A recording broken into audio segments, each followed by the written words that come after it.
And again, thank you and welcome for joining the ABCs of the IEPs today at Prepping for Progress. We're really excited to have you here and share a little bit about IEP development and implementation.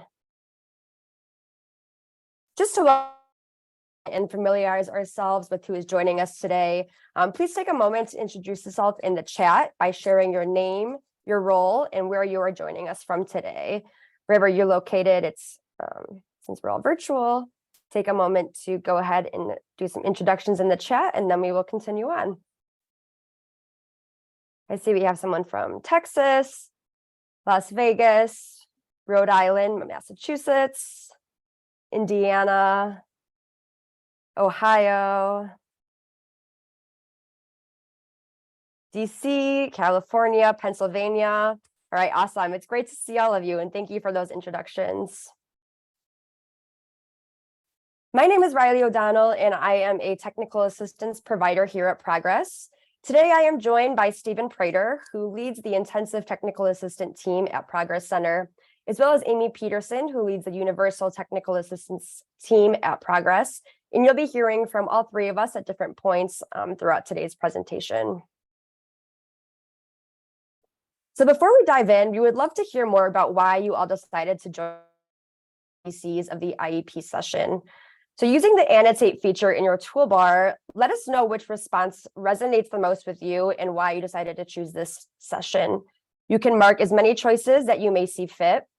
So perhaps you're new to special education or supporting students with disabilities, or you're interested in a refresher on the IEP. Maybe you're looking for resources to share about the IEP, or you're responsible for training and supporting staff or families who are new to the IEP. And please feel free to share in the chat if there may be a different reason than the choices above that best explain why you chose this session. All right, we see some IEP refreshers. And if anyone needs help figuring out how to annotate, just at the top of your screen, it'll say you're viewing Riley O'Donnell's screen. Next to that, it says view options. And if you click down on view options, there is the annotate feature. So you should be able to leave a drawing, a sticker, anything like that.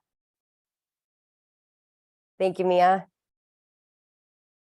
So it looks like we have some people that are responsible for training or supporting staff and families to the IEP. Some people who are new to special education, interested in a refresher, as well as some new ideas, some more resources. All right, awesome. Well, luckily, all of these reasons are great reasons to join, and we'll make sure that we'll cover all of this content today and make sure that everyone kind of gets what they were looking for in this session. So let's take a look at the learning objectives for today's presentation. During today's session, we will cover and identify the requirements of IEPs from IDEA. We will explore how the requirements of the IEP connect and work with each other. We will learn and discuss about present levels of academic achievement and functional performance, or the PLAF statements. We'll learn and discuss about the statement of services and aids, and we'll learn and discuss about measurable annual goals. Particularly, we're going to dive a little bit deeper and reinforce the importance of really being clear in the unique and individual needs that a child experiences because of a disability, as well as reinforce the importance that all services within the IEP must be aligned to these individual needs in order to enable a student to make progress. So we wanted to get us started by sharing this video where we hear from a deafblind student, Billy Pickens, and Billy shares about his experiences with being held to high expectations in his educational settings and how important this was for him making progress and being successful in school. And this topic of high expectations is important because our beliefs and expectations as educators often determine the path that we take or provide for our students.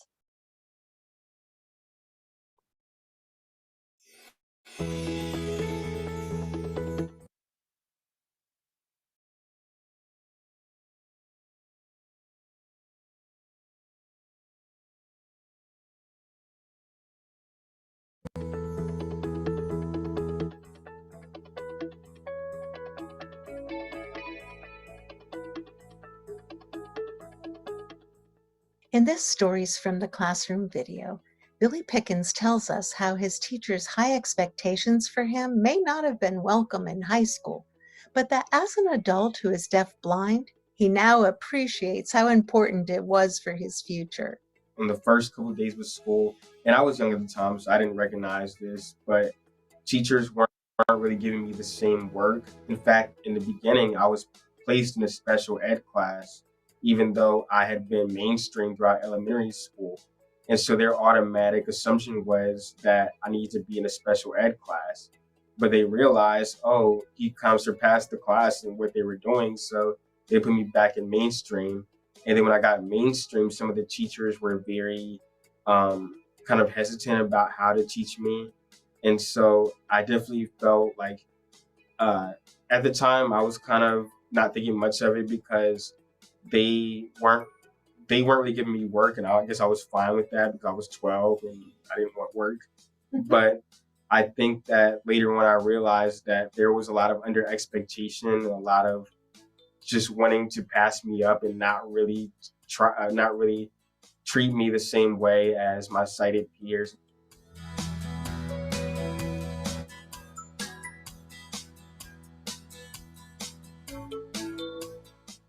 One English teacher made a lasting difference for Billy's future. He called a meeting and he was like, your writing is really good. And he was like, why are you in standard? You should be in honors with this kind of writing. And I said, well, I don't want to do the homework. And he was like, well, I can help that. You can stay in standard, but I'm going to give you honors level work. And so he kept me in standard. I thought he was joking, but then all of a sudden points get taken off or commas here. And it got to the point where me, and my mom were all kind of butting heads about it because I need the class to graduate. And he was being extremely hard on me. And at the time, I didn't really like it because, like I said, I didn't want to do work. And later on, I realized he told my mom, he was like, I know we can do it. I know we can do it. So I really gave him my all eventually. And I did pass the class and did well. So what does Billy recommend for educators to promote progress for students with disabilities? Leave your biases at the door and just walk in and see people as individuals. I know that sometimes it can be hard, and I understand that we're all kind of judgmental in some way at times. We all kind of look at people or have a first impression of people. But I think as a teacher, do your best to try to realize that anyone who walks in your classroom likely wants an education. They may not realize it at that point because they may be young and just kids, but I think everybody genuinely wants to learn something. And so I think if you see that and see beyond what disability they have or what race they are or whatever it might be, I think that you can realize that at the end of the day, everybody wants to learn and everybody can learn. Billy graduated from the University of North Carolina at Charlotte in 2020. He now works for the Exceptional Children's Assistance Center, leading the youth advisory team and youth newsletter, while developing his very own podcast series.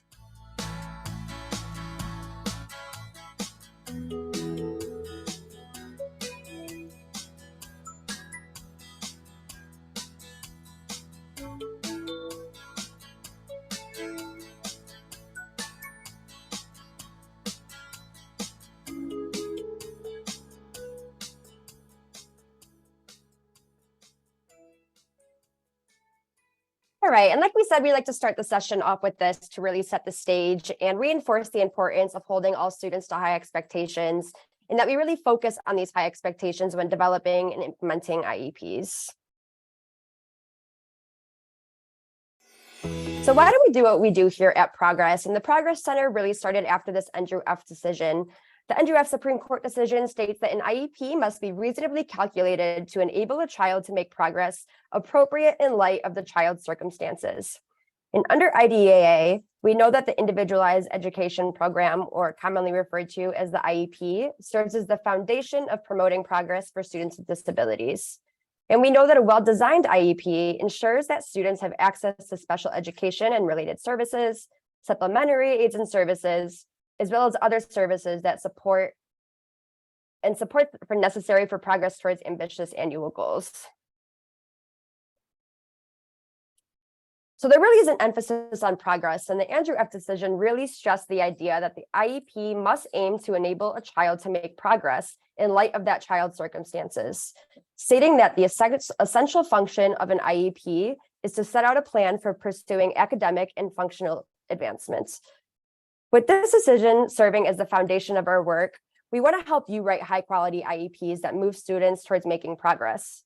And it's important to note that progress isn't defined in IDEA, but that piece is really a part of the team and based on those high expectations that you hold for your students. In order to ensure a student can make progress, we need a school-wide sustainable ecosystem with the capacity to develop and implement high-quality educational programming for students with disabilities. We need that collective efficacy. And collective teacher efficacy is the collective belief of educators and their ability to positively affect students, including students with disabilities. Although collective efficacy is more than just beliefs, it is this combined belief that allows educators to have a tremendous sustained impact on learning. And collective efficacy, along with the evidence that you are making a difference, is strongly correlated with student achievement. And it is built on the evidence of impact. Now, when thinking about collective efficacy, you have to start with the right questions. So some things to kind of get your mind going are, where do we want for our students, teachers, and families in our school? What is the current reality and who are the players? What do our students, our teachers, and our families need to be successful? And how can we maximize our resources to support our students and families? So the foundation of the work at Progress really looks at the development and the implementation of the IEP. And we know that it is important to focus on the development of a strong IEP, but it is also equally important to focus on the implementation, because the implementation piece that really results in the benefit, which the improved access and the outcomes, or FAPE, which we'll get into more in a moment. Now you see here on this slide that we use a multiplication sign between the development and the implementation of high quality educational programming. And that's because you can't have one without the other. We need to have a good design development and good implementation for the benefit to be there. There are 3 FAPE requirements that fall within IDEA, and we're going to break down all 3 of them. So that first piece is the procedural piece of the what goes in the IEP and how do we write it. And this comes from the Raleigh decision and really asks, has the school district and the IEP team complied with the procedures set forth in the law? The procedural requirements represent knowing what procedures the law requires and ensuring that those procedures are followed, or the when and the how. That second piece is a substantive piece, and are we designing it in a way that allows us to make claims that this is going to help the student meet those unique needs that are outlined in the PLAF statement? And if implemented, is the IEP going to help produce growth? And a substantive piece is based on that Andrew decision. Is the student's IEP reasonably calculated to enable the child to make progress appropriate in light of the child's circumstances? The substantive requirements of IDEA refer to a school district's obligation to provide a FAPE designed to lead a student to progress. Substantive requirements focus on the adequacy of a student's IEP in terms of its likely or actual results, or the what or the content of the IEP. And for the implementation piece, you have to think about when implementing an IEP, were the instructional services and supports that were outlined in the document that were provided as agreed on during the IEP process. So here at Progress, we like to think about these different requirements as kind of a bike analogy. So thinking first about the program development, or that procedural piece, and similar to this illustration, which shows the required parts of a bicycle, or the wheel, the handlebars, the seat, and the pedals, the IEP must include things such as the PLAF statements, the statement of special education and aids and services, measurable goals, a monitoring plan, the date, frequency, duration, and location of services, as well as an explanation of the student's participation outside of regular education and state and district-wide assessments. Now, other things can be added to enhance the IEP, or the bicycle in this matter, but they are not all legally required. And when developing an IEP, educators often focus on completing parts or sections of the form or the template, such as the present level section or the goals pages. But when doing this, we're often viewing the IEP as paperwork. So the end case, it places compliance as the end result, which we know is not what we're looking for in the end. So that second piece is a substantive piece. And when thinking about the bike analogy, what makes the bike functional is when all of the pieces work together or align in a way that will move it towards progress, which is again how we can think of the substantive requirements of an IEP. The wheels connect to the frame, which connects to the handlebars and the pedals. It's the collection of all the aligned parts that provide us with this well-designed bicycle, and this process is similar to an IEP, because in well-developed IEPs, there is a direct relationship between the PLAF statements and the other components of the IEP. The PLAF identifies the student's need and provide the baseline for measurable annual goals. In addition, our high-quality educational programming also must meaningfully connect to the goals to our special education services, or SDI, that ensures access to and progress in the general curriculum. For each annual goal, the IEP team also develops a description of how the student's progress towards the goal will be measured, which we'll share with parents and families, and it allows us to determine, based on student data, if we need to change course by adjusting our SDI or other services. And this monitoring plan is important because it can help us understand if we've met the substantive requirement through the program that we developed. And it can also tell us if the student is benefiting from the education that we're providing or if a change might be needed. This image here demonstrates a quick overview of how all the parts of an IEP should fit together and work together, with the PLAF statement leading the development of the remaining components of the IEP. So every need identified in the PLAF statement must be correlated with a special education aid or service, supplementary aid or service, or program modification found in the statement of services and aids. Now, for some of those needs, we will need annual goals that allow us to measure the overall impact of the program that we are offering to the student. The goals are also connected to the aids and services described in the statement outlined in the box here. If we have a well-designed IEP, all of the proposed aids and services will allow the student to demonstrate appropriate progress towards their IEP goals, as measured by the monitoring plan that we included as part of the IEP. And it's this demonstration of internal consistency that allows us to meet the procedural and the substantive requirement of an IEP and ultimately support fidelity of implementation of the proposed services and aids. So as you can see from this image and the bike analogy, both the bike and the IEP have those critical components that need to be in place and well developed. So as noted earlier, to develop high quality educational program, it is essential to focus on individualization, and the parts of the bike and the parts of the IEP must be individualized to the rider or to the student needs. In addition, the parts of the bike, like the parts of the IEP, must fit together in order to make progress. And there's no wrong bicycle, assuming that all the parts work together for the collective purpose and for the unique needs of the user, much like the part of the IEP. Now, the bike or the IEP are only useful when taken for a ride or for implemented. So we need to ask ourselves, what good is a great IEP if it doesn't guide implementation? And as we stated earlier, the IEP is not the outcome. It is the mechanism in which we can achieve the desired outcomes and allow students to make progress. So going back to this third dimension from FAPE, and it's the implementation piece. And there are two ways of thinking about implementation. There's the fidelity, or the extent to which we put the IEP in practice. Is it feasible and acceptable to the team and likely to create impact that is relevant to the student? The second piece is that capacity to implement. Do our staff have the knowledge and skills to be able to implement that IEP? Now, this is important because in failure to implement cases, parents have asserted that a school district has denied FAPE based on the claim that the school district failed to partially or fully implement their student's IEP. So we have to be developing IEPs that can be implemented to get students to that growth and to make progress. So the growth and the progress is the outcome and what we're really looking for. And this image you can see here is the idea of the path to progress. So to successfully implement the IEP, educators and administrators need to consider the ecosystem that is in place to build educator capacity and ensure fidelity of implementation. You can compare this to the bike analogy by thinking of road maintenance or training or problem solving that needs to be in place to ensure a successful bike ride. We can ensure that our riders or our staff and our students are well trained and have the necessary skills, knowledge, and support from leaders to prevent or respond to potential challenges, implement effective instruction and services, collect and analyze data, and work collaboratively with families and other educators to problem solve and readjust as needed.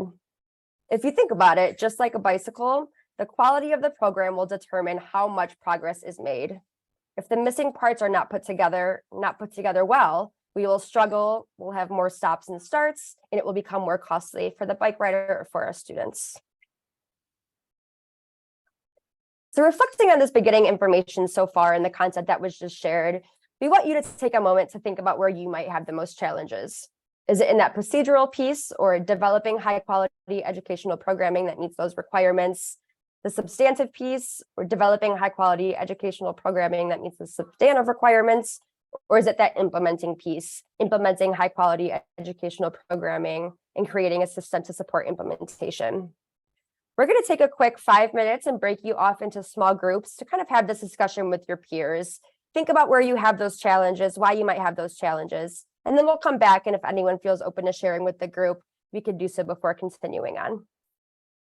Nia is going to get those rooms open. And as soon as you see them, please feel free to jump into those breakout rooms, and we will be back in just about 5 minutes. All right, as everyone kind of starts to get situated back into the main room, we hope you had some good discussions in your small group about some of those challenges that you might have in developing or implementing high quality educational programming. If anyone feels like coming off of mute and sharing, if anyone would like to come off of mute and they can share a little about what they talked about, what those challenges might be, or please feel free to drop in the chat if you and your group maybe had a collective decision, or if everyone kind of had different answers to where they challenged the most. So we open people to either drop in the chat or come off of mute for a whole group discussion before we keep going.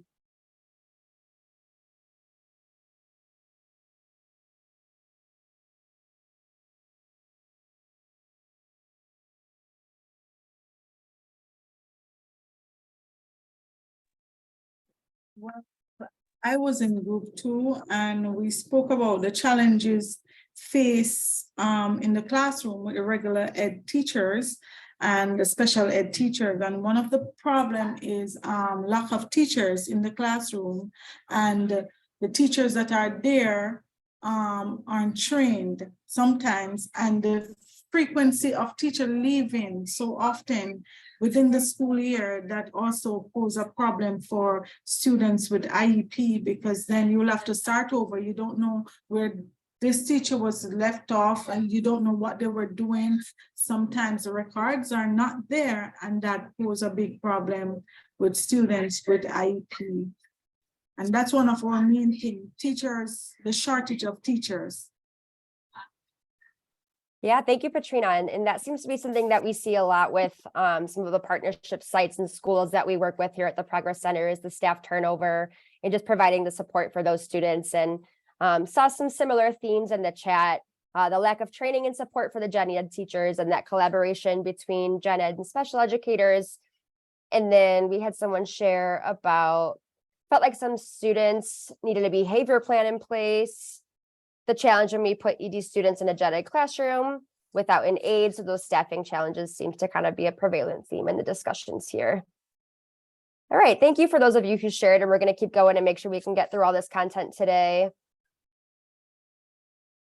And just to get us started here, before we start breaking down the IEP, let's take a look at this question. And in the chat, we'd like you to share your answer to the following question. IDEA outlines how many requirements of an IEP. So whenever you feel confident in a response, feel free to go ahead and drop that in the chat. We'll start seeing those answers come in. So we have an option of 5 requirements, 7 requirements, 9 requirements, or 11 requirements per IDEA. If you want to go ahead and drop your answer in the chat.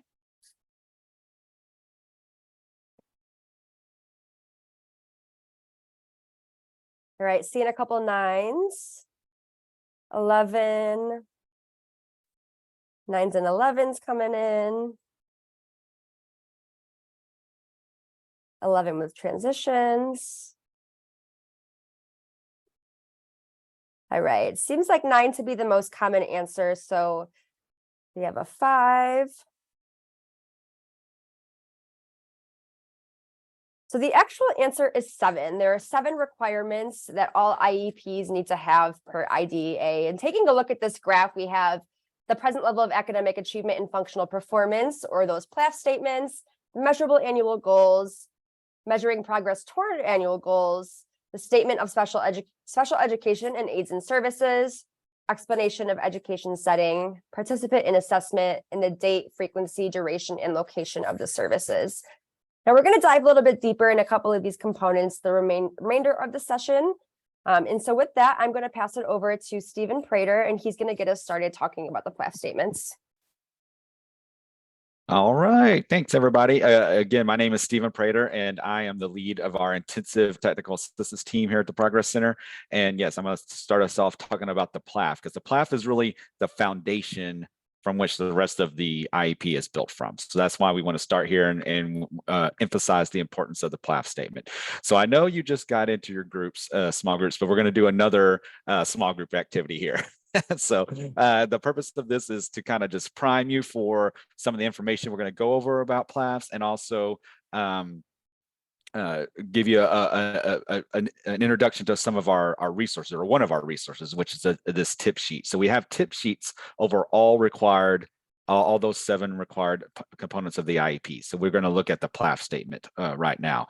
So on your own, so Mia just dropped the link to the PLAF tip sheet in the chat. So if you will click on that link, and then take about, we're going to split you into small groups again, but take about 3 minutes on your own to just kind of read through the tip sheet. Okay, so just read it on your own. But then while you're in your small groups, I want you to share 2 things that you learned or you found interesting from the tip sheet. And then after you have that discussion in your small group, we're going to come back together in our large groups, and then gives people the opportunity to share the things that they found interesting, or maybe the discussions you had in your group about what was interesting about the tip sheet. So we're going to spend about 8 minutes in your small group. So that 8 minutes, 3 minutes, read it on your own, 5 minutes kind of discussing with your group about what you found interesting. And then we'll come back and have a short discussion as a large group about anybody that wants to share. All right, any questions before we break you out again?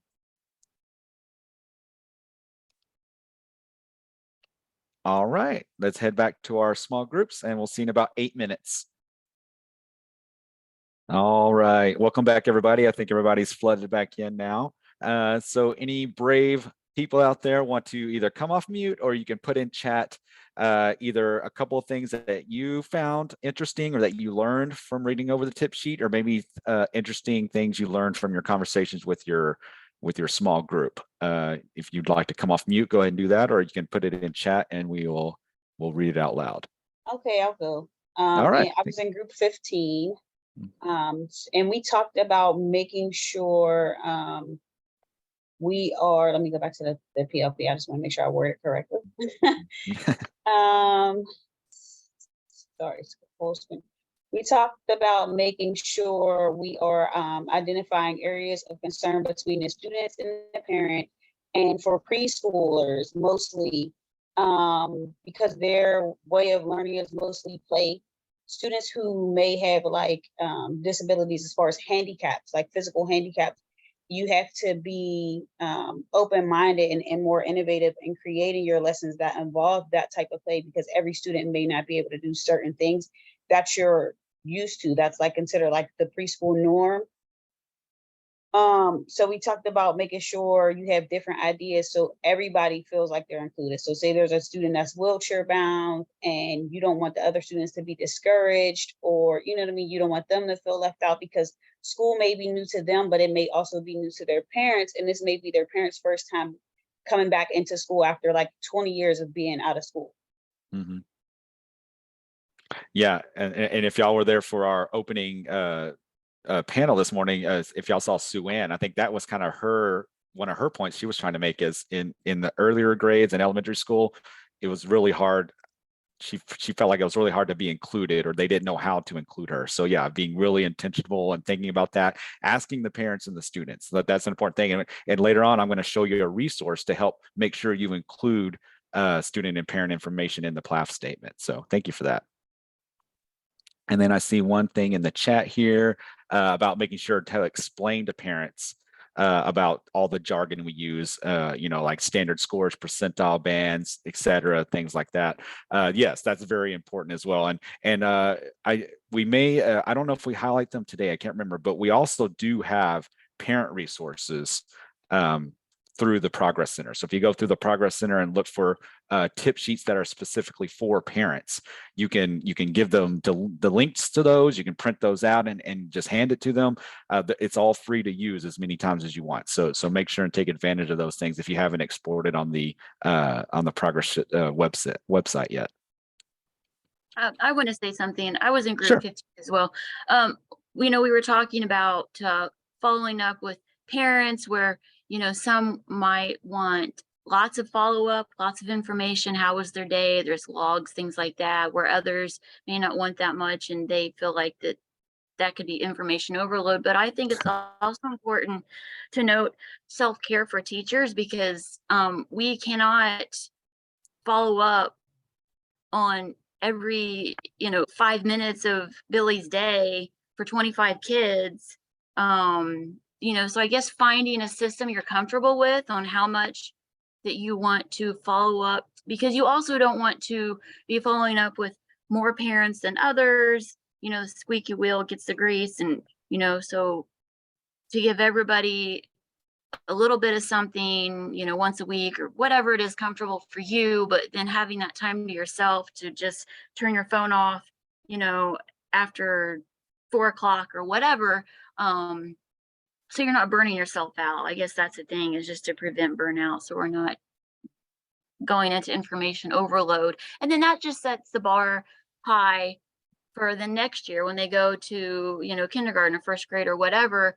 Well, she gave me all this information and all this follow-up, and that's what I expect. And so I don't know. It's difficult. It's difficult to decide how much and what to share. So yeah, I agree with you, and I don't think there is a good answer. I think it's just one of those things where we'll probably say it a lot of times today. It's just being in contact with the parents, like asking them what they want, like how often do you want updates, or what you're willing to or able to give throughout the day. So that way the expectation isn't like, oh, they think I'm going to update them every 5 minutes, or maybe I'm only going to update them once a month. Just making sure it's clear to everybody. Go ahead. Sorry. But it's okay to not look at your email after you leave school, turn your phone off, get it back up, open it up in the morning. That's allowed. I want to say that 1,000 times. You can't be answering calls and emails at 9 o'clock at night. So unless you're comfortable, but just really be careful of setting that standard. So yeah, you want to have some self-care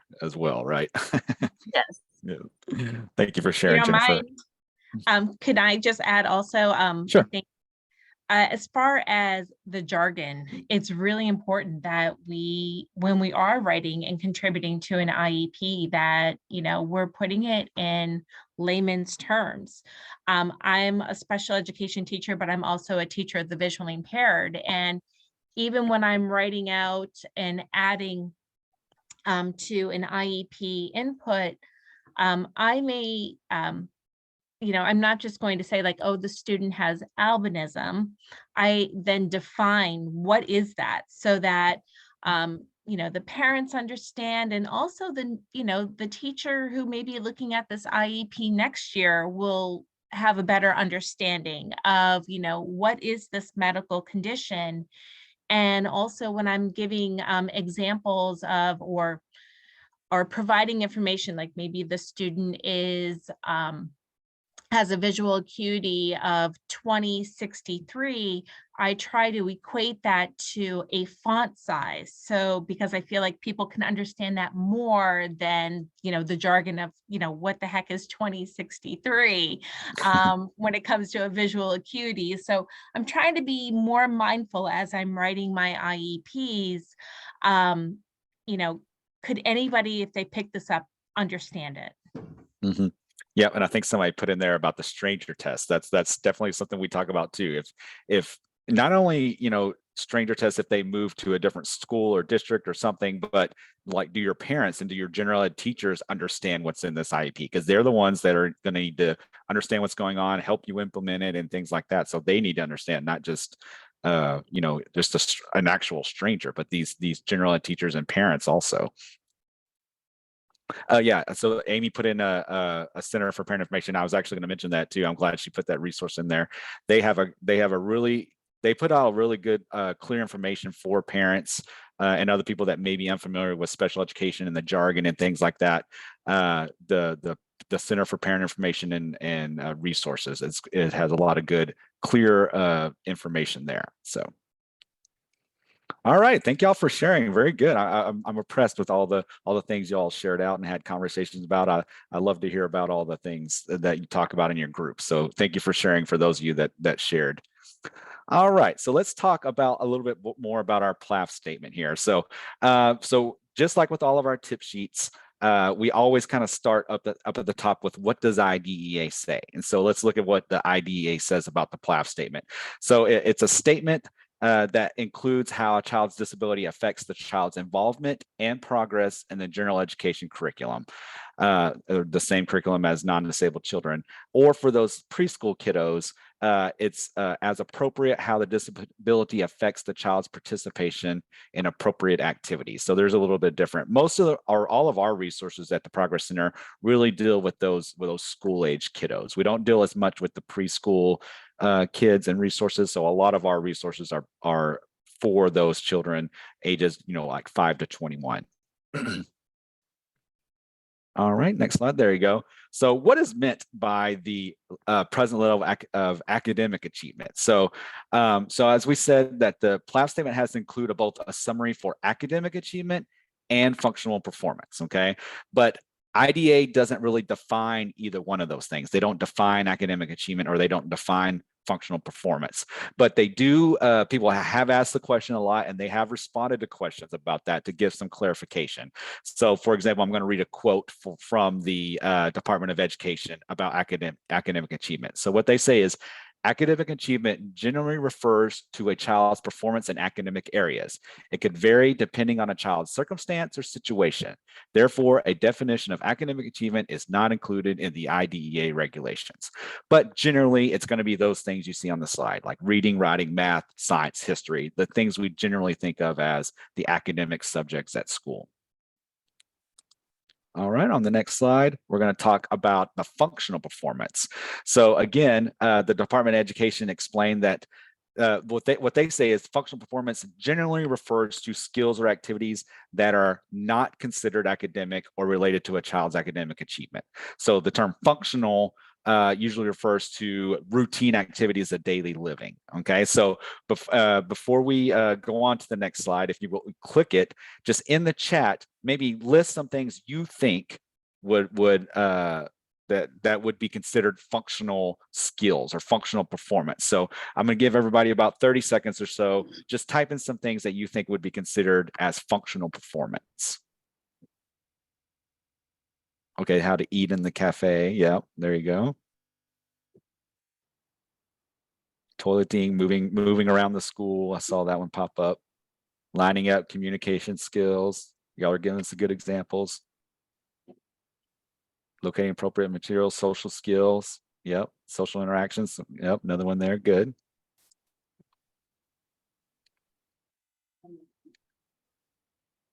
All right, asking questions. Yeah, communication, just as in general, right? All right, good. I think you'll see. So let's go and go to the next slide.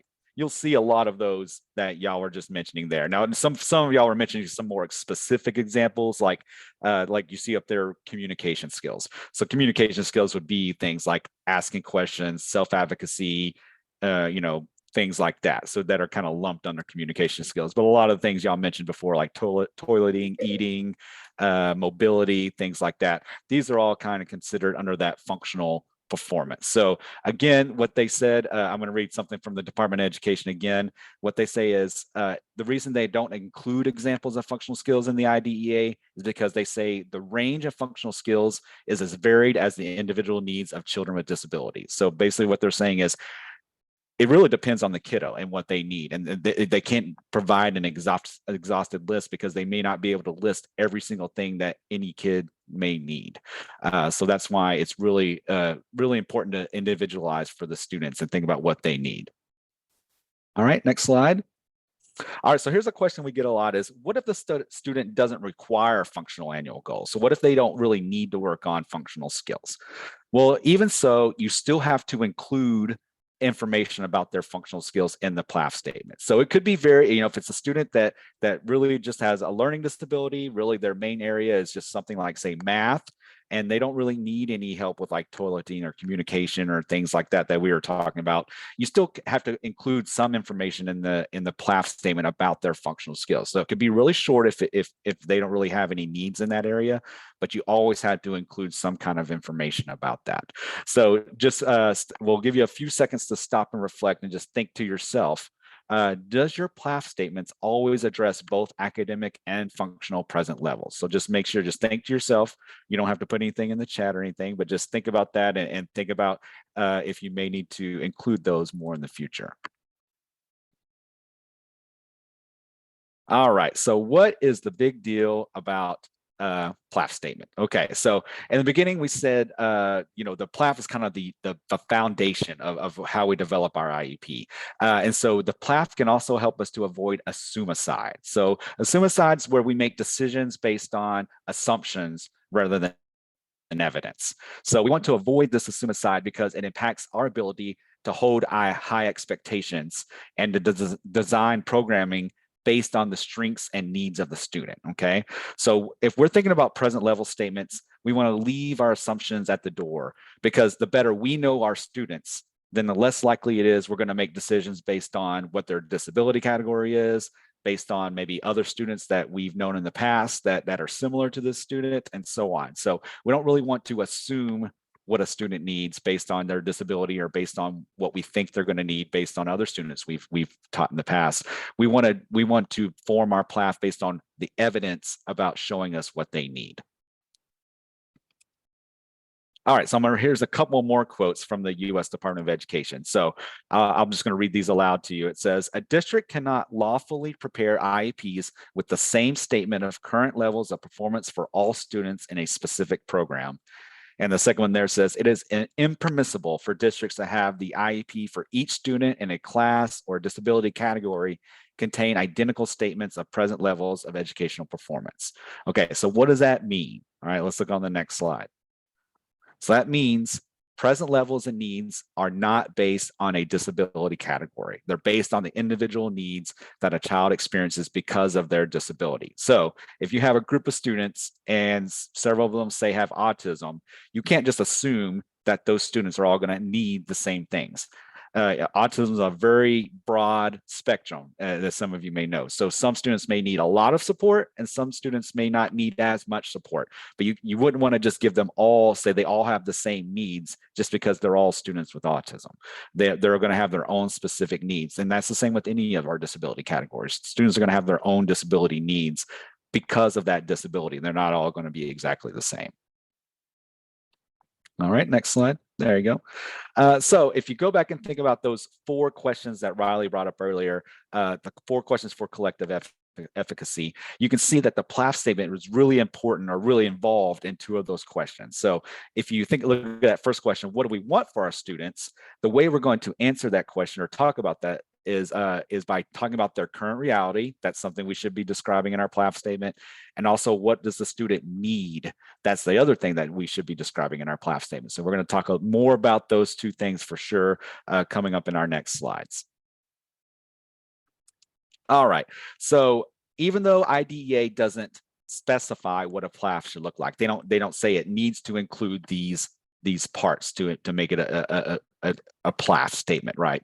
But we on our tip sheets, hopefully you got a chance to see, we recommend that there's some 4 essential elements that if you have these 4 elements, you're more likely going to have a high quality PLAF statement.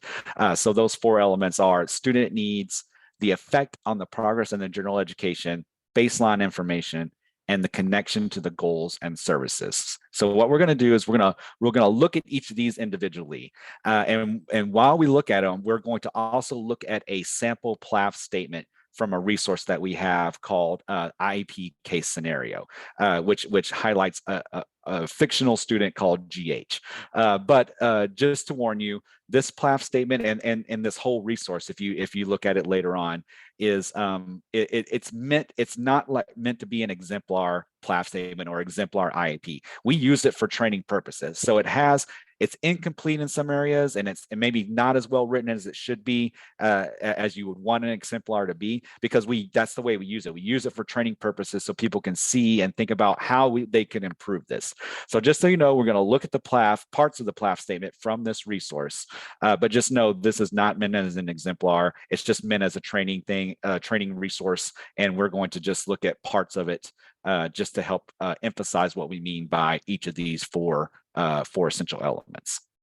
All right, so let's look at our first one. Our first essential element we're going to talk about is student needs. So in student needs, what we're talking about here is what are the main areas of concern for the student? So the academic concerns and the functional concerns, and then how do those concerns relate to either the district and state standards and benchmarks and the student's post-secondary interests. So you have to think about that, especially when those kiddos start getting older and you start have to think about what they're going to do outside of school.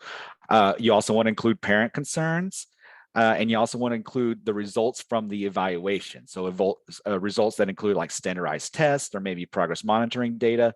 Those are all good information to have in the PLAF statement. So you want to make sure when you're writing your PLAF statement to use specific language. And so, because that helps to give an accurate description of their academic and functional performances. And you can also include information about how they're doing socially, as far as interacting with peers or interacting with staff, but you want to be specific about what that looks like. So even though the PLAF statement should for sure include all the areas of need, it should also include the areas of strength that's related to those identified areas of need. So for example, say a student has needs as far as like struggles with reading fluency and reading comprehension, but maybe if an adult reads something to a student, their comprehension goes way up, it significantly improves. So that's some information you'd want to include in the PLAF as well. You may want to say, yes, they have need in reading comprehension, and if adult reads something to it, their comprehension of that story goes way up. So that's just good information to know. So when you're documenting this, the information in the PLAFs, you want to make sure to include up-to-date information about the student. So the most recent testing or benchmarking or progress monitoring information you have, that's the information you want to include in the PLAF. But not just like scores from tests and benchmarking and things like that. Other things to include would be like classroom observations, teacher, family, and student interviews, universal screening information. We mentioned progress monitoring and things like that in a standardized test. So all that can be included as current, present levels of information about that student. So you can include some historical information about it, the student in the PLAF, such as maybe their most recent evaluation was, say, 2 years ago. So you'll include those scores from the most recent evaluation. Or maybe they have some relevant medical history. Maybe they got diagnosed with something, several years ago, but that diagnosis is still relevant, that medical diagnosis. You may want to include that. But what I've seen in the past and you don't want to do is people will just copy all the PLAF from like the previous IEP and just paste it into the current PLAF statement area and then add to it. So eventually, after several years, you're going to get a PLAF statement that's 10 pages long and nobody's going to want to read and nobody's going to understand because it's just going to be a jumbled mess, right? So you don't want to do that. You don't want to just copy and paste all the information from every year into your current PLAF statement. That's why we say it's a present level. Like, what is the student doing now? What is the most up-to-date information about that student? And then include any historical information that you may need to, such as medical history or anything like that. All right, next slide. All right, so here's the example I was talking about that comes from that Progress Center resource about GH. And again, this is just a piece of that PLAF statement that we copied out of that resource. So I'm just going to get everybody about 20 seconds. Just read that highlighted area there that talks about what the student's needs are.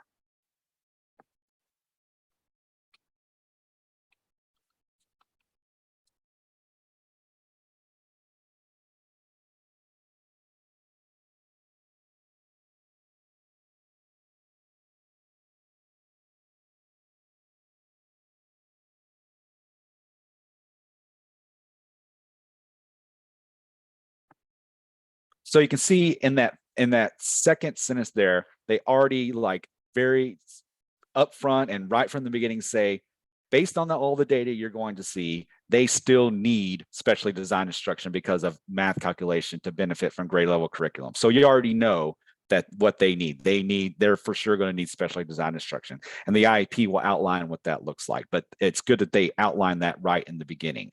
But you also see some more information there about their scores on some benchmark testing and their scores on some progress monitoring testing. So, and then they kind of even break it down to specifically like specific areas in math calculation, like addition facts, division facts, and things like that. So this is just an example of what we say, like, what does a student need? This is some ways to document what a student needs there.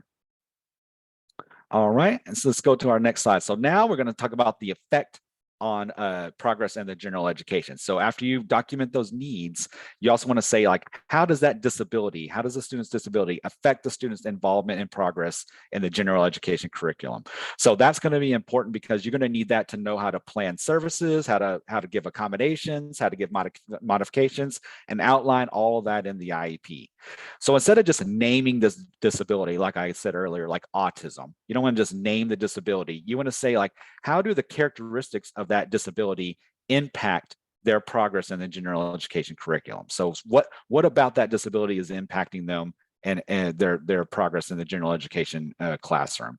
So some other things that can also help with that, like we mentioned before, is classroom observations, interviews with teachers and family, and the student, if it's appropriate, to help talk about how their disability impacts them, either at home or how the student themselves feel that it impacts them.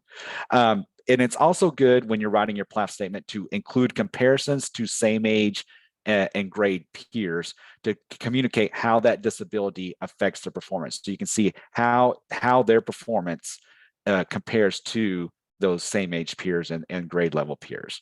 All right, so on the next slide, we're gonna take a look at that same PLAF statement that we were just looking at before, but now we've highlighted the areas where it talks about the effects of progress in the general education. So I'll give everybody about 20 seconds just to read those few sentences there.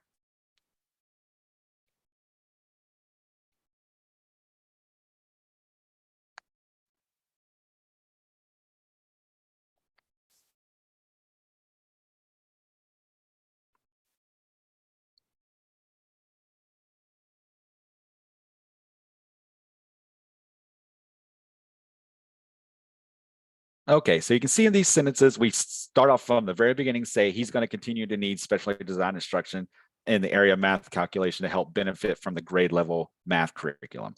And then down lower, it also talks about how it affects him completing assignments. So it talks about his present levels, how in his ability to complete 6th grade math assignments, that's the same rate of his peers. And then there's also some information there that talks about like what he's currently using that helps him to be successful. So all that's good information, because if something's successful, you want to continue with it, right? But you also want to know, like, how is what's going on with him? How is it affecting him compared to his peers or compared to his grade level assignments? Okay, let's go on to the next page, talk about our third element, which is baseline information. So baseline information is most important to include about the identified areas of concern. So just like before I said, you don't want to include a PLAF statement that's going to include all the history of the student and make it 10 pages long. The same thing, we want a PLAF to be complete, but we don't want it to include a bunch of information that people don't need. So if a student, in this example we're talking about, this student has a deficit in math, right? Math calculations. So if he's on grade level in reading or doesn't really have a lot of difficulty in reading, then there's no need to give a lot of information about reading or data about reading. You may want to mention, oh, he's on grade level, or he reads at this level, or something like that, something very simple, but it's the areas that are identified as needs that you really want to give a lot of good information about, because that's going to help you decide what kind of services and what kind of goals does that student need to have. So when you're giving that baseline information, it's important that it is specific. That means it's clearly stated. That is objective. That means it's observable. And it's measurable. That means it can be quantifiable by a defined standard, so you can measure it somehow. So, but in addition to that go back one more second, sorry. So in addition to that quantifiable data, it's also good to give qualitative data. The qualitative data can help you give a complete picture of that student. Now, the data is very important, quantitative data, but also qualitative data is also important. And if, as much as possible, if you can give that information in a structure, give it in the same structure that you write your goals, it's just going to help you with goal writing in the future. Or if that student moves to a different school or a different district, it's clearly outlined, you know, what that goal should be based on the information in the PLAF, based on the data you have in the PLAF. All right, now let's go on to our example here. Okay, so I'll just give you about 20 seconds again. Just here's the little section of the PLAF that talks about the baseline data. So I'll give you a few seconds to read that.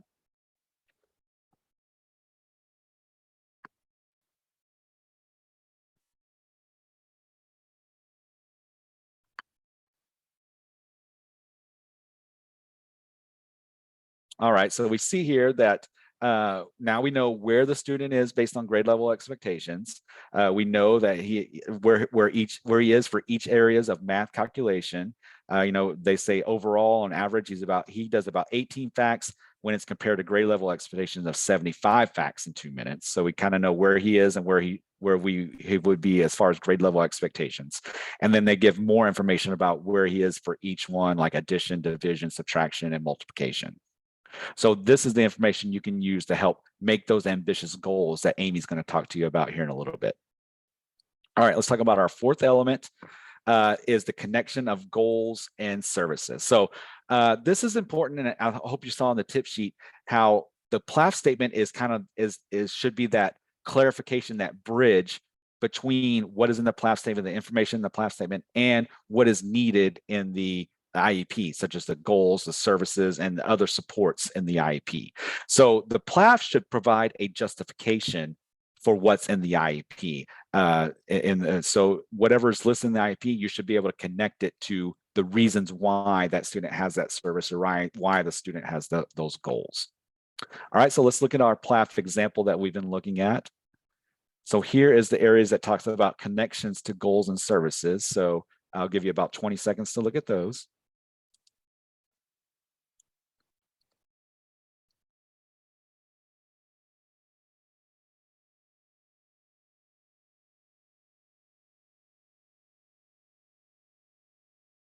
So in this example that we have, we're already identifying he needs specially designed instruction, and we're also identifying the things that he's already been using that he benefits from, like shortened assignments, peer supports, using a calculator, but also says that he benefits from direct one-on-one instruction distributed throughout the school day. So we're already kind of outlining the things that we will have in the IEP, but we're giving that evidence in the PLAF about why those things are necessary.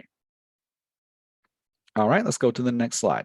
All right, so this is like if you think about if you've ever used sentence starters with your students when you're trying to get them to write complete sentences, or maybe a sentence starter for a paragraph, that's kind of what we're trying to do here, is give you a way to have a structure to write these PLAF statements. So this is an example that would be of how to write a PLAF statement. So it has all the things that you need to include, like data, statements about data, the impact and involvement in the progress in the general education classroom, and justification for those supports. So this is just an example, and you'll have access to our slides after the session. This just gives you a good starting way to outline all that information, to talk about what the student needs. Remember, that's the most important thing, is the PLAF is outlining what that student needs, and then you're going to put those services throughout the IEP and in the goal statements. All right, just a few more slides. We're going to wrap up our PLAF statement, then we're going to have our first break, okay?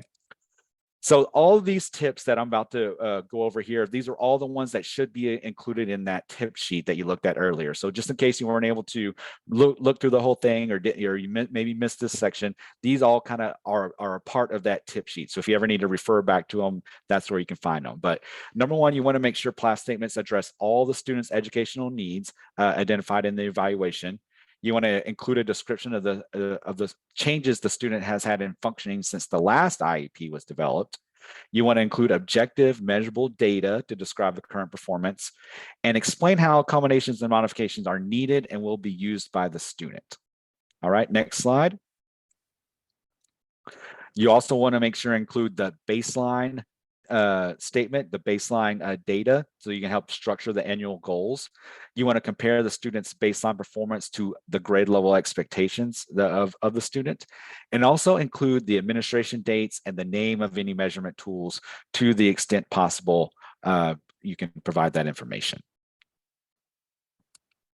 All right, so these are the two resources that I mentioned earlier because we want to make sure and get parent and student information when forming that IEP. So when you're forming the PLAF statement and the IEP, you want to get information from as many people that touch that kiddo as possible. So parents and families, the student themselves, the general education teachers, related service providers, other special education teacher and support staff. So you need information from all those people to form a good PLAF statement. So this is a way to get that information from parents and students. These are forms that they can fill out where the forms ask the parents and the students to share their goals, what they think their strengths are, what they think their needs are, and what has and hasn't worked in the past to support that student, not only at school, but at home and in the community. So if you have the parents and students fill this out ahead of time, then you'll have that good information to include in the PLAF statement. So you can have a really good and robust discussion at the IEP meeting about what the student needs. All right, next slide. Oh, so to wrap up here, we're going to go back to that graphic that Riley started off with before, saying just emphasizing the PLAF should be the foundation where you're starting all the other information about the IEP. It's built on the PLAF statement is what the rest of the IEP is built on. So if you can see that quote there at the bottom, I'll read it just in case it's hard for you to see, but it says there should be, and this is from the Department of Education, U.S. Department of Education, says there should be a direct relationship between the present levels of performance and the other components of the IEP. Thus, if the statement describes a problem with the child's reading level and points to a deficiency in reading skills, the problem should be addressed under both goals and specific educational and related services provided to the child. So that's what this is showing. The needs outlined in the PLAF, all of those needs have to be addressed somehow as part of like services and aids in that statement of services and aids section. And then many of those same needs will also have annual goals that are attached to them to show that that if the student is making progress on the areas they have needs are, and if that program is set up in a way to help them make progress. All right, so that's really wraps up our section on PLAF statements. All right, well, it looks like we just got to about 2:30, and so we're going to continue on. I know that we probably didn't have enough time for you all to get coffees that looked quite as nice as those ones in the slides, but hopefully you were able to stretch and stand up and maybe take a sip of water or get something to snack on to keep going through the next couple sections. You may wonder, we took a while talking about the present level statement, and the big thing that's really important for us to think about with that present level statement is that it really provides the foundation for all of the rest of the parts of the IEP that we're developing. We can't develop a great statement of services and aids if we haven't clearly articulated the needs that we've identified in the present level statement. So that is really critical for us as we think about this work. So as we move forward in thinking about the statement of services and aids, the first thing that we wanted to just reinforce, and I think this is something that probably hits close to home for all of you and something that you all think about and that we heard about in that panel session earlier, is the idea that all students are general education students first, right? We are ensuring and supporting that students with disabilities have access to general education in order to make progress and benefit from the general education similar to their peers. So some students require that special education, the aids and services to access and benefit from general education. But all of our students are general education students first, right? As we think about those belonging graphics that we looked at earlier, right? You saw that graphic where all of the students were multicolored and in small groups and large groups all together working as one. And we want to make sure that we're thinking about that as we're designing the special education, the aids and services to ensure that students can access and benefit from general education.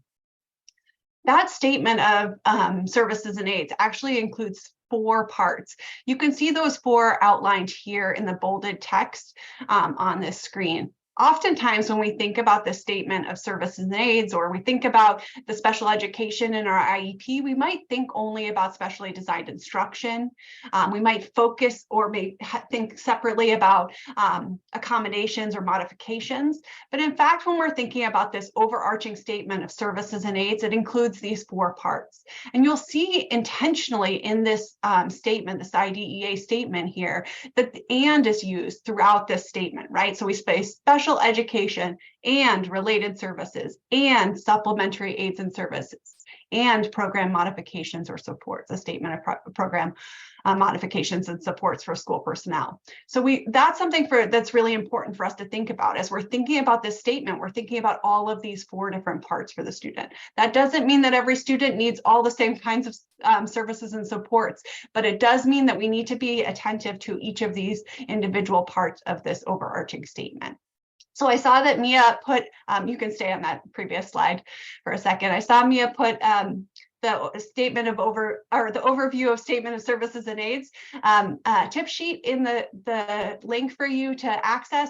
You guys can pull that up at your leisure and take some time to look at it in a little bit more depth. We're going to go over everything here kind of at the high level because we only have a little bit more than an hour left of time together, and we've got the goals and some other pieces to talk through as well. But the second big part of the statement of services and aids that you can see on the following slide is really what the intention of the statement of services and aids are intending to do, right? It's to help the student advance appropriately toward those annual goals. It's to be involved in and make progress in the general education curriculum, or to participate in extracurricular and non-academic activities. And it's to be educated and participate with other children with disabilities and non-disabled children in activities described in this section. So the general education curriculum, the extracurricular activities, the non-academic activities as well. So these are really our goals of thinking about this overarching statement. What do we need to do in order to ensure that we can help the students move forward in this way? So let's break down those 4 parts of the statement a little bit more. We've got the special education, the related services, the supplementary aids and services, and the program modifications and supports. What do those pieces look like? What do they mean, and how are they different? So the first one we want to talk about is special education, or what we also think of and know as SDI, or specially designed instruction. There's a tip sheet here for this one as well. And one of the big things that I want you to focus in on here as we think about specially designed instruction is that it really focuses on addressing the student's unique needs. You'll see we talked a lot about the needs in the present level statement, and it's because those needs are so important for us to identify so that we can design the special education and specially designed instruction to address those students' unique needs. And it also is designed to ensure access to the child to the general curriculum, so the child can meet their educational standards. Right? So we think about addressing the unique needs of the child, providing access to the general curriculum. The other piece here in specially designed instruction that you'll notice and you'll see on the tip sheet are 3 big buckets. One is content, one is methodology, and the third is delivery of instruction. So this is what we're doing to adapt or individualize the instruction to meet the student's needs based on the content, based on the methodology, or based on the delivery of the instruction. So you can see a little bit more about what that means. So the content is really the what, right? The what are we providing? How do we need to customize or individualize that based on the student's needs? The methodology is really the how. How are we delivering that instruction? What is the structure of that instruction? And the delivery is then the who, what, where, how are we actually doing the delivery of the instruction? It might be explicit instruction. It might be other things that we're thinking about in the delivery of our instruction. As we think about SDI, and this is one of the big challenges that we think about within our work, right, is what is SDI? What does it actually look and feel like? Because it is kind of this ambiguous item. We wanted to clarify some things, what it is and what it isn't. And we draw on some of the work that Utah has developed around guidance for specially designed instruction and thinking about what it is and what it isn't. But as we think about some of the key characteristics of what specially designed instruction is, it's a service to increase access and benefit from that core instruction, that general education curriculum. It's what our teacher does or teaches, right? It's not what the student is doing. It's what the teacher is doing. It's intentionally designed and linked to those student needs. So something that is specially designed for one student might not be specially designed for another student, right? It's based on the unique needs that are identified in the PLAF statement. And it's adapted and individualized based on student data. It's based on what we have identified as the student's needs and the data that is helping us to drive those decisions. So what are some things that it's not? It's not just a purchase program. We can use a purchase program within the delivery of our specially designed instruction, but the program itself or something that we purchase itself is not specially designed instruction. It's not a place. It's not just a special class or a teaching model or a teaching framework. That is really focusing on kind of how we're using this information and instruction. That might be a part of what we're doing in our design of our instruction, but it's not the place itself. It's not the actions that the students are taking alone, right? So it's not just what the student is doing. It's what the teacher is doing in order to allow them to do that. And the same, it's not the same for all students or settings based on the disability by default, right? It's not just what Stephen mentioned earlier, that all students with a specific disability or a specific challenge gets the same support or services. It is really designed based on their unique needs. And it's not the same as an accommodation or another supplementary aid or service, right? But we might be providing instruction around how the student could use an accommodation or a supplementary aid or service that might look like specially designed instruction. Yeah, and I think one thing that Mary points out, right, is the link between something that is just a program that might have some adaptation, but that's only part of the entire package of what you're designing or providing to the student, right? So it's not the program itself, even if the program has some adaptability, but it is how you're delivering and designing the program based on the student's needs and the student's data in order to use that, right? All right, so the next piece is the related services. And I realize there's a lot of text on the screen and there's no need to read through all of that right now, but there's a couple things that you see bolded here that are really important for us to point out about what we think of as our related services.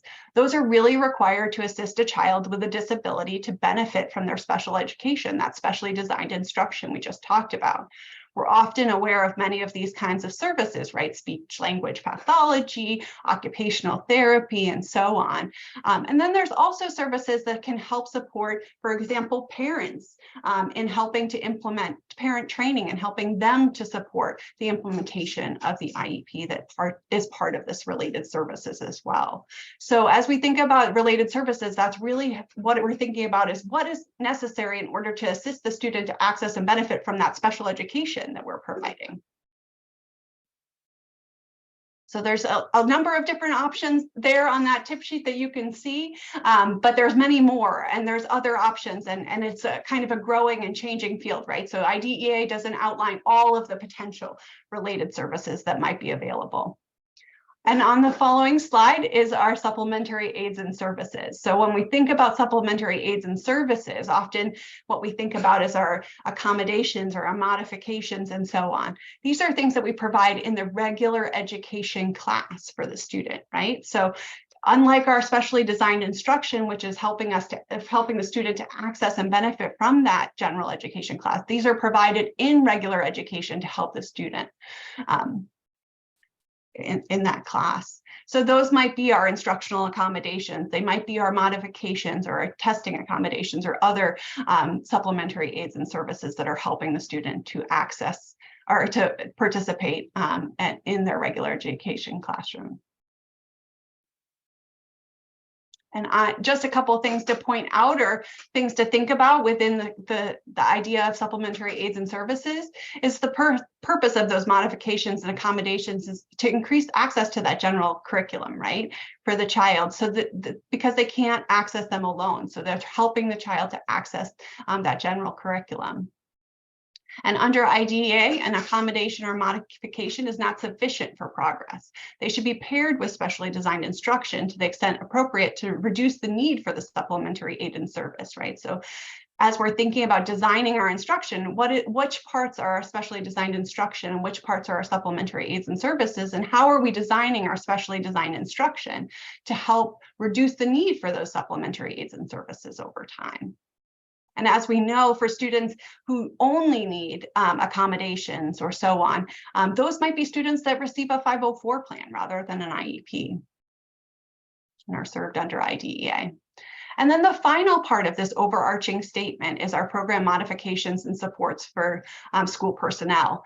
And so what does that mean? What does that look like? This is what you all need in order to be able to implement effectively the services that we've outlined already, right? So what do we need as school personnel in order to help the child advance appropriately toward their annual goals, to be involved and make progress, to be educated and participate with children with disabilities and non-disabled children?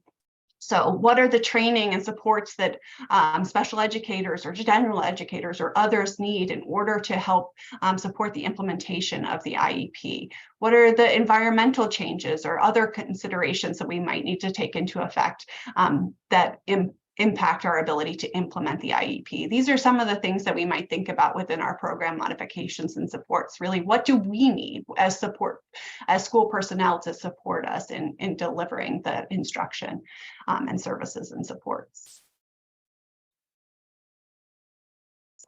So what does that look like all together? Right? So we have some of these kind of pieces all separated, but as we think about kind of an actual student, we might need to think about what are the specially designed, what is the specially designed instruction? What is the related services that they might be receiving? What are the supplementary aids and services? What are the program modifications and supports that people are getting? So you can see an example here for a student, a 6th grade student with a learning disability that impacts their student's ability to decode, fluently read text. So maybe they're getting specially designed instruction for 30 minutes of direct instruction in phonics and reading fluency taught by their special education teacher. And in addition to that, they're getting speech services to address disfluency or stutter impacting their fluent reading of the connected text. And maybe as part of their general education classroom, they're getting access to audiobooks or peer reader in the classroom to help them access the content of their core curriculum. And maybe under program modifications and supports, they're getting, the special education teacher needs to participate in some training related to those reading programs or required for the implementation of the specially designed instruction. So then you can see how kind of all of these pieces support the unique needs of the student, but all build on each other and work together in order to help serve the student across their experience at school. And another example on the next slide really thinks about it for another student, right? So here we have a 9th grade student with another health impairment that impacts the child's ability to attend and manage sensory input. Here, our specially designed instruction might be daily 15-minute explicit instruction on some cognitive or metacognitive strategies to increase our stamina, the student's stamina or their ability to independently regulate their behaviors. They might receive occupational therapy or OT to provide sensory integration therapy for 30 minutes weekly.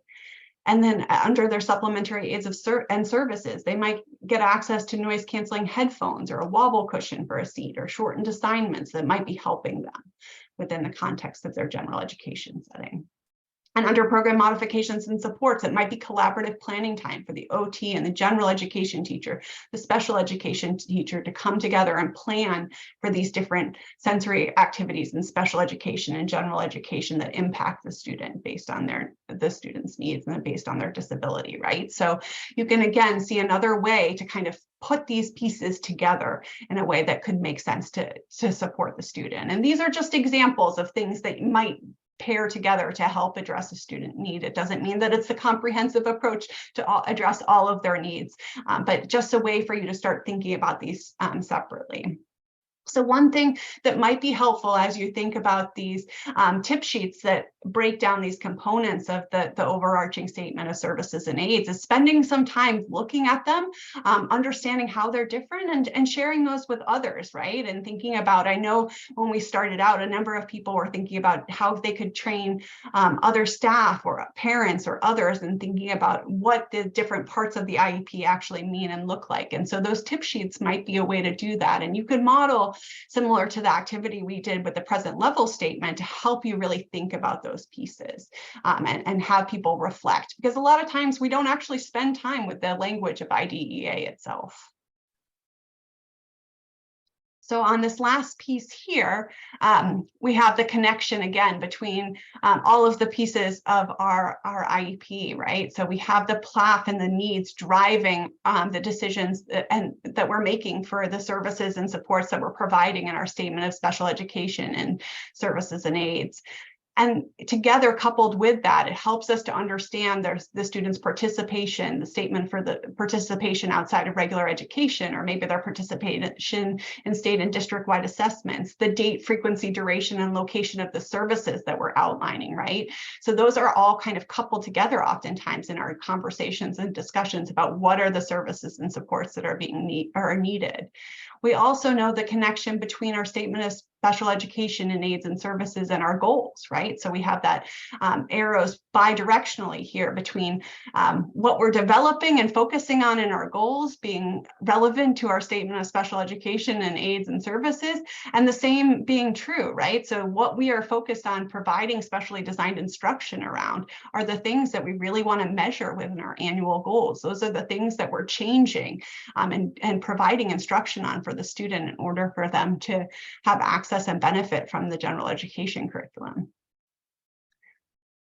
So those are all those questions. And so I want to just pause here and let people ask any questions or have any reactions to kind of those overarching pieces there for the statement of services and aids.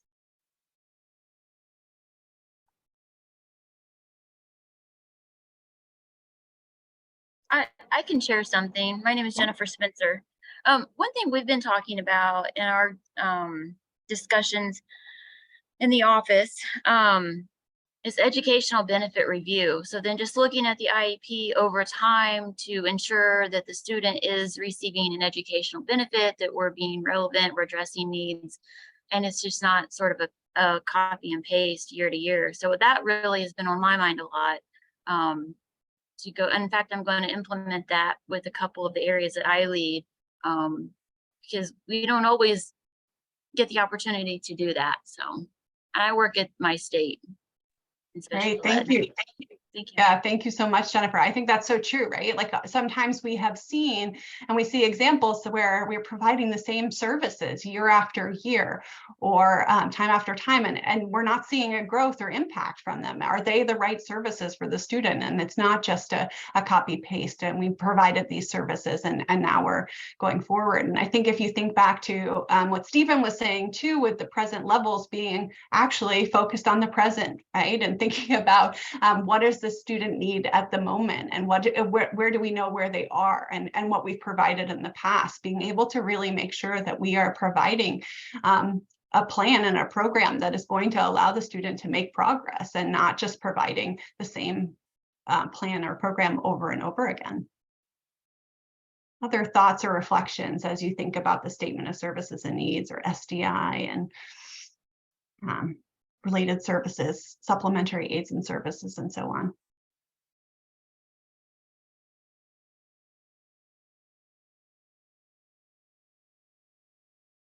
But we're going to just go ahead and move forward for the last section here before we wrap it all up. And that last big piece is our measurable annual goals. Today, we really focused in on the present levels, the statement of services and aids, and the measurable annual goals, because these are some of our big 3 components in our IEP, and a lot of the other pieces, as we've seen, really relate to these pieces. So as we think about our measurable annual goals, You can see on the next screen another tip sheet. We have one for each of the components of the IEP if you haven't noticed that already.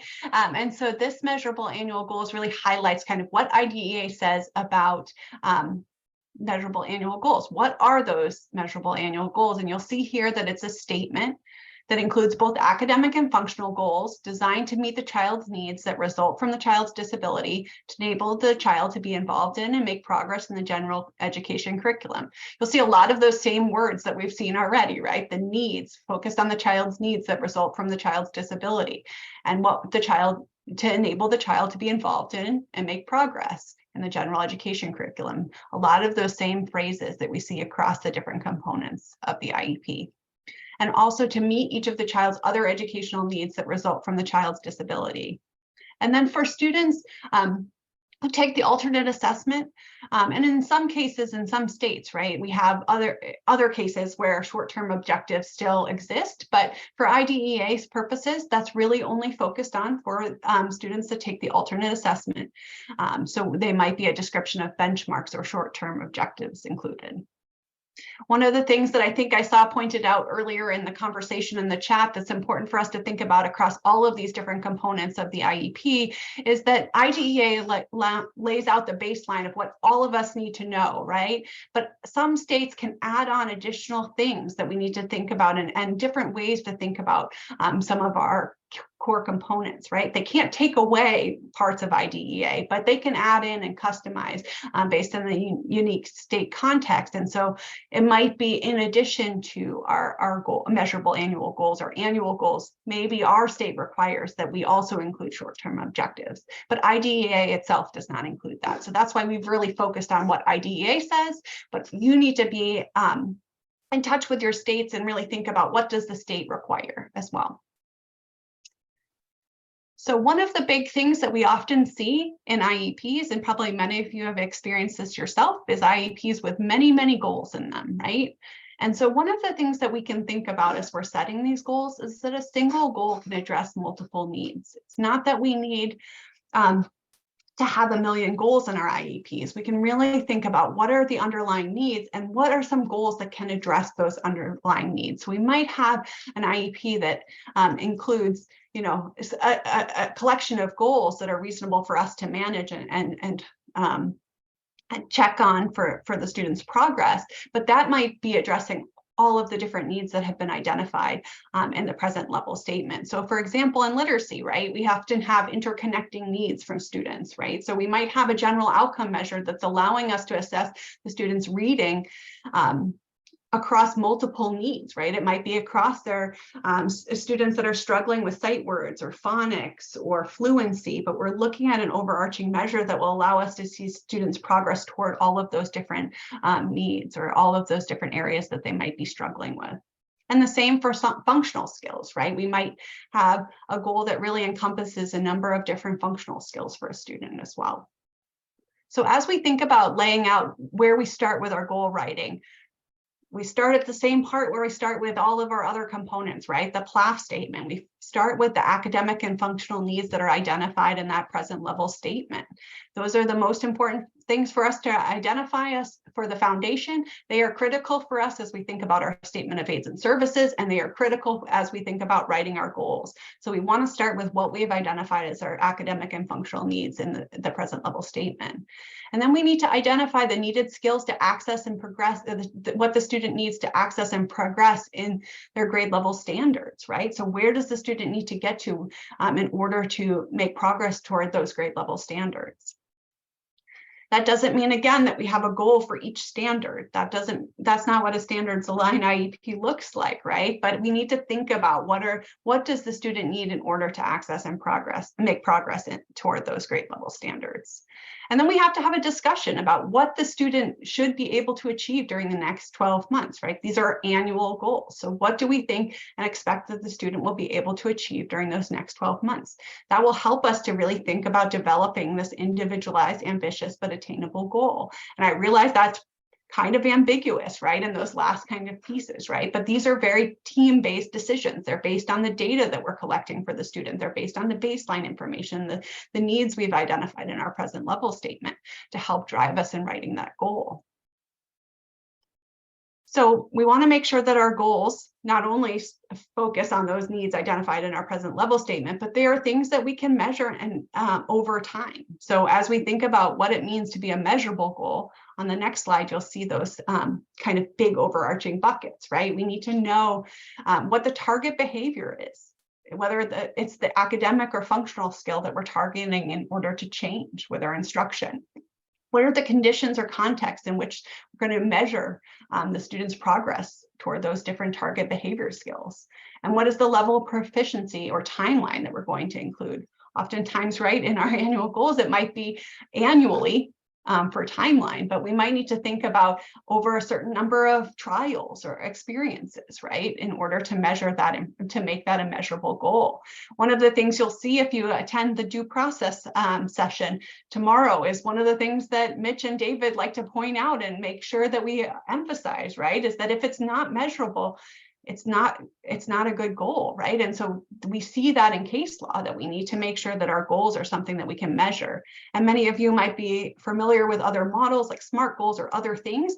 We can think about lots of different ways to structure our goals, but as we think about them, we want to make sure that they have these three critical components, right? Clearly outlined. What is our target behavior? What is our condition? What is our level of proficiency and timeline? And we'll use that baseline information that we identified in our present level statement to help us as we define these goals. So let's look at an example for academics. In this instance, right, we think about our academic goals. They focus on the skills necessary for the student to access and benefit from the general education instruction that is aligned with state standards. And so we have a draft goal here that given a third grade reading passage, Doug will read 90 words read correctly per minute, right?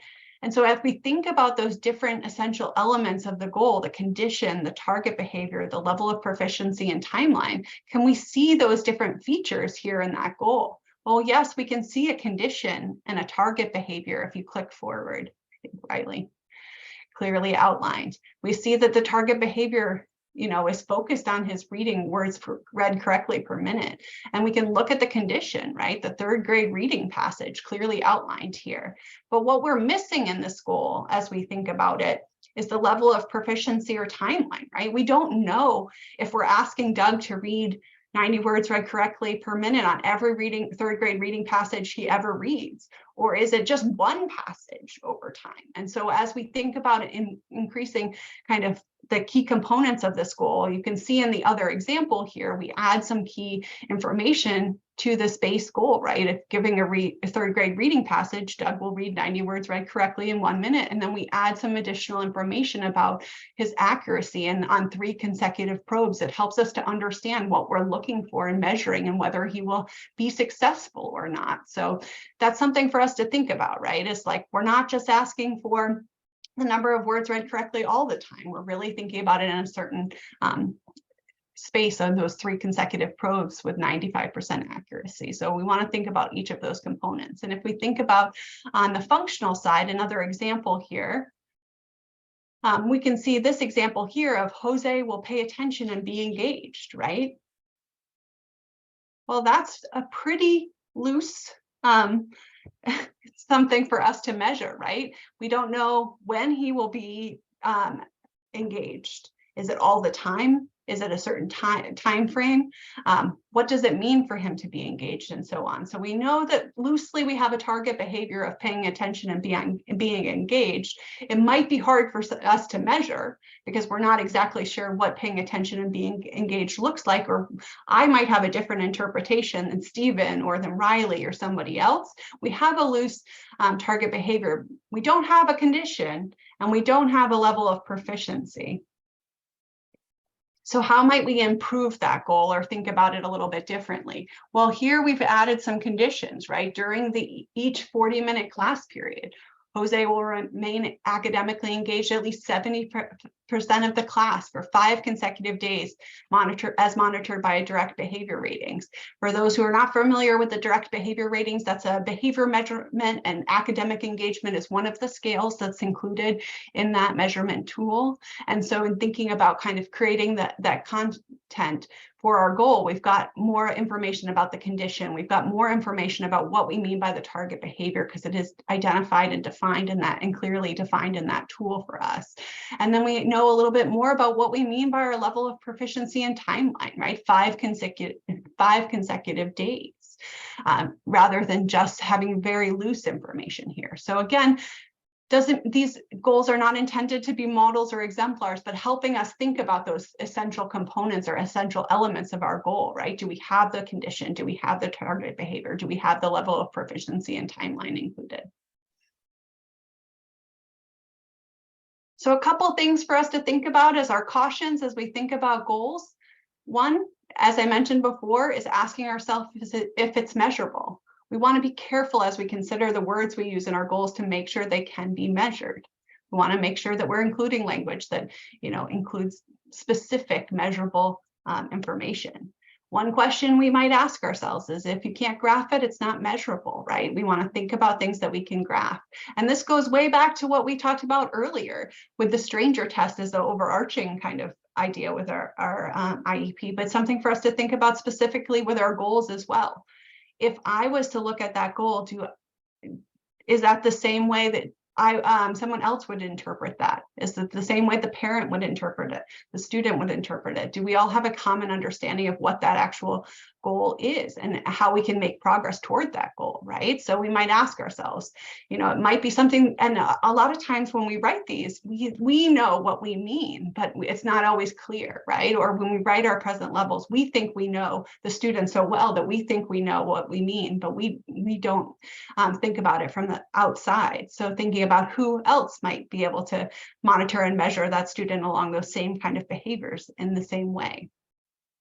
And then thinking about the idea that percentages by themselves are meaningless. How many times have you seen just a percentage in a goal? If the percentage doesn't mean anything, then that goal won't help the student. We actually don't have something that is meaningful for that student, right? So just including percentage does not mean that the goal becomes measurable. Another big thing that we want to think about in our goals, and this is adapted from some work that the National Center for Systemic Improvement did around some instructional practices, but it works for goals as well, is the idea or the question, is the goal fair? Is it feasible? Is it acceptable? Is it impactful? Is it relevant? So we might ask ourselves, is the goal appropriately ambitious given the student's unique circumstances as we think about whether the goal is feasible? Can the goal realistically be achieved during that school year reflected in the IEP? Are we asking the student to do something that they aren't able to actually do, right? But we also want to think about, is it acceptable? Is the goal acceptable to the student, family, and educators on the IEP team, right? That's the purpose of our team, is to come together and collectively make decisions about these ideas. And so we're making sure that we're setting goals for things that are intentionally important for the student, the family, and the educators on the team.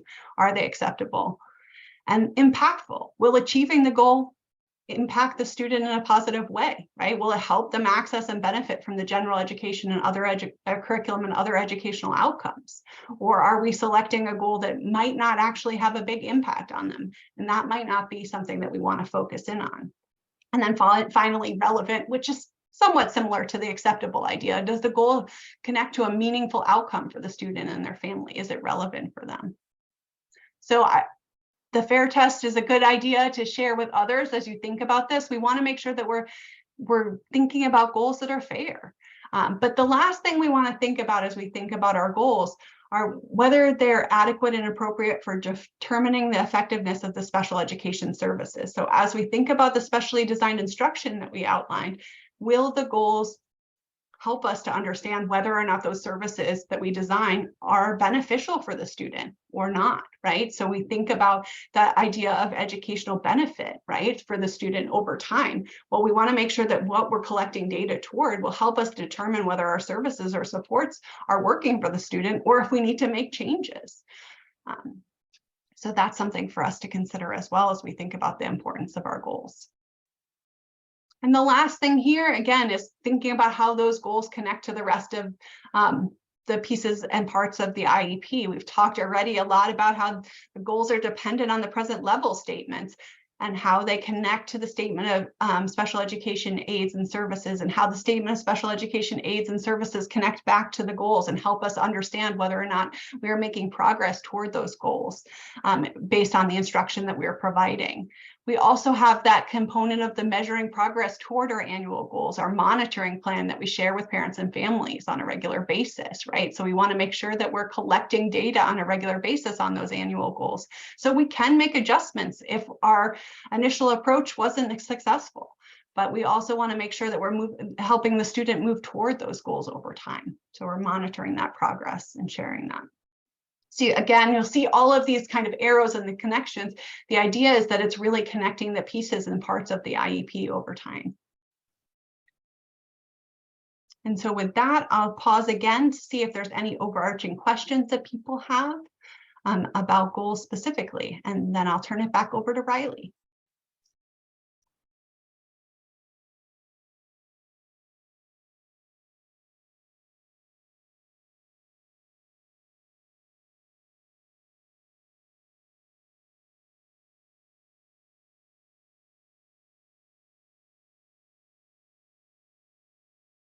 All right. Thank you, Amy. And thank you, Stephen, for all the content shared today. I know it was a lot, and I did see a question in the chat about getting some information about all the resources that were shared. And yes, we do have a page on the Progress Center website that will house all of the content and resources and recordings and slide decks that were shared today from the various trainings. So Mia just dropped that link in the chat, and then there will be some emails that come out following the event as well.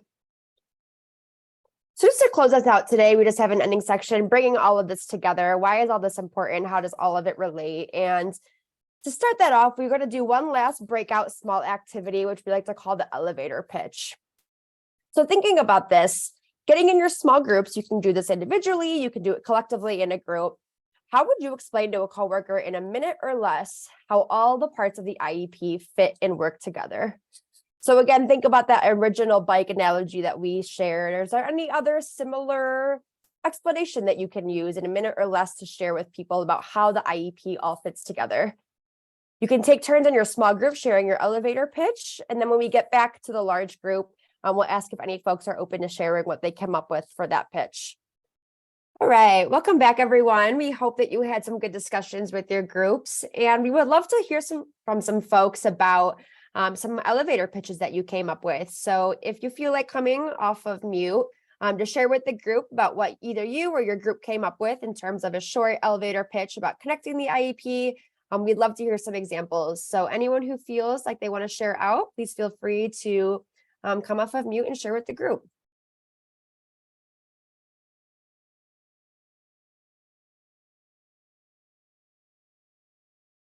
If we came up with some sort of analogy as we did with the bike, please feel free to drop that in the chat as well. We're always open and excited to hear new ideas of ways to think about this. I just wanted to share, because I actually didn't write it down, but one element that we thought was really important was having that statement that an IEP is a legally binding document. So because it's not something that we can cherry pick and say, well, I'm going to do this and I'm going to do that. We have to do it all. So I think that that is something that needs to be in anybody's elevator pitch. Absolutely. That's a great point. I know we kind of touched on that and what IDA says must be in the document, and then what are some of those additional pieces that you can add to it. So absolutely, that's a great point. And then I saw in the chat as well that the IEP is a dynamic breathing document that shares the students' present levels, where they most need help, and how we are going to help them reach those goals. Yeah, that's awesome. I like the boat one as well, with the crew and the captain, and as well as the overall course and the destination. That's a great one. Yeah, and Stephen noted that we have to be intentional when creating it, really making sure, like we said, that we're individualizing the document so it really addresses the needs of that individual student. If anyone else has any other points about the elevator pitch or any other analogies that they came up with, please feel free to drop that in the chat and share with others. But we're going to keep on going and just kind of wrap this up here. So just bringing you back to this demonstration of the internal consistency of the IEP. And I know we've seen this a couple of times today, but hopefully after the presentation, it helps you understand this a little bit more and why it's important that everything in the IEP connects, starting with that FAPE statement and being clear about the unique and individualized needs of each student, because it really does help formulate the rest of the IEP, as well as the information that you're going to put in that and how you're going to go about the year with the goals and the progress monitoring and the services that you're going to provide for that student. So the connecting the parts and the internal consistency is really, really key to creating a strong IEP, both for the development as well as when you implement that IEP. 4 big takeaways from today. So if we're leaving today's session with some big ideas that you want to stick with, here are some 4. The first one is that IDEA outlines 7 requirements in all IEPs. And as we kind of noted before, those 7 requirements are the ones that are required in all IEPs, but there's those additional pieces or additional services that can always be added to the IEP for your state requirements or any way to enhance it for different students. The second one is clarifying student needs in the PLAF statement is critical for the development of a high quality IEP. I know we've touched on this idea a lot, but like we said, the PLAF and the needs really does lead to the rest of the IEP development in terms of what services are needed, what those goals are going to be. So really being clear and intentional and individualizing those needs per the student is key.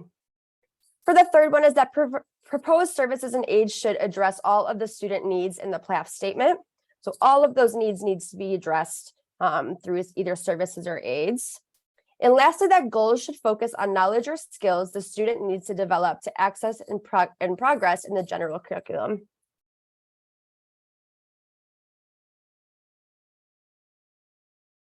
All right, I know we've shared a lot of resources today throughout this session, but in case you did want to leave and just kind of learn more about the topics we covered today, as well as the other portions of the IEP, we do have a lot of resources on the Progress website that we would like to share for you. This is what the homepage looks like of the Progress Center website. And I know we kind of talked about those 2 buckets of the development and the implementation. So as you can see, we have tabs for both of those with resources that apply directly to the development of a high quality IEP, as well as the implementation of a high quality IEP. You can find our resources and tools right at the top, as well as some training materials. You can connect with us on Facebook, Twitter, and by email. We do have a newsletter that you can join as well to always stay updated with the center. So I know we did share a handful of tip sheets today, but this is a resource that we really wanted to highlight. We do have tip sheets that cover all the required sections of the IEP, and I know we shared many of those today. Mia just dropped the link in the chat to the whole series of them. Each tip sheet includes brief summaries of federal regulation, tips for implementation, as well as additional resources on that topic. Yep, and then as Amy mentioned in the chat, that we do have another tip sheet on the way that is going to cover the age of majority. We also wanted to highlight the self-paced training modules that we have. And I know that Stephen dropped a link in the chat to the one on measurable annual goals, but there are a handful that we wanted to highlight here. Each training module is self-paced and takes about 30 minutes to complete. Each module includes practice opportunities, checks for understanding, related resources, as well as a certificate of completion. So like we said, there are modules on all of the topics that we covered today, including the path to progress, measurable annual goals, the PLAF statement, and then as well as some other topics. Over here, we can see there's one on federal and state laws impacting students with disabilities. There's a module on the IEP team, as well as thinking about IDEA in the IEP from compliance to progress. That's a substantive piece as well. We wanted to close this out here with one more video where we're going to hear from Dr. David Bateman, who is an advisor for the Progress Center. I attended a meeting 2 years ago, in the old days when we actually had face-to-face meetings, set up a very good reading IEP for a child. I've gone through with all the T's were crossed, all the I's were dotted, everything was good. And it was about 3rd, 4th week into September about this and things like this. And we said, parent, tell me about your child. It was a 3rd grade girl.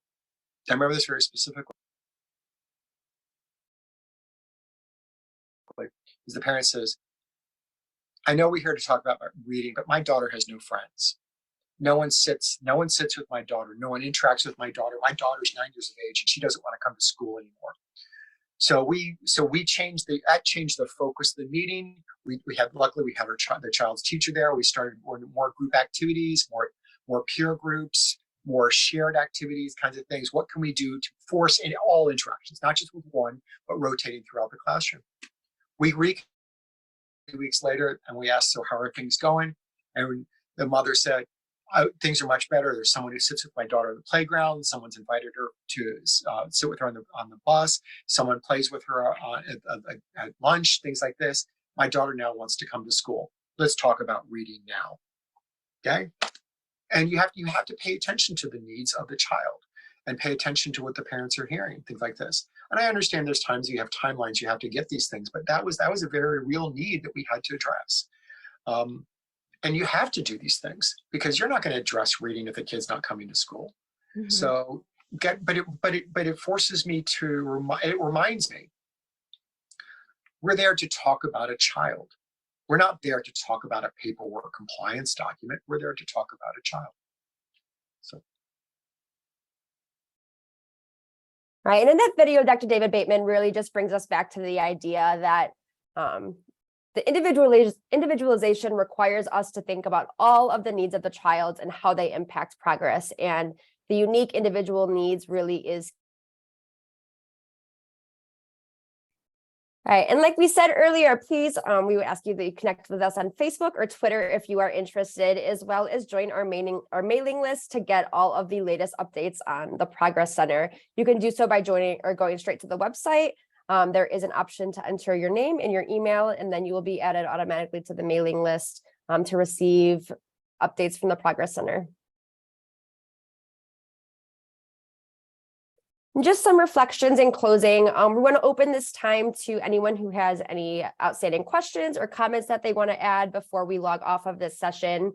If anyone has anything they want to share either in the chat or if they want to come off mute, we invite you to do so during this time.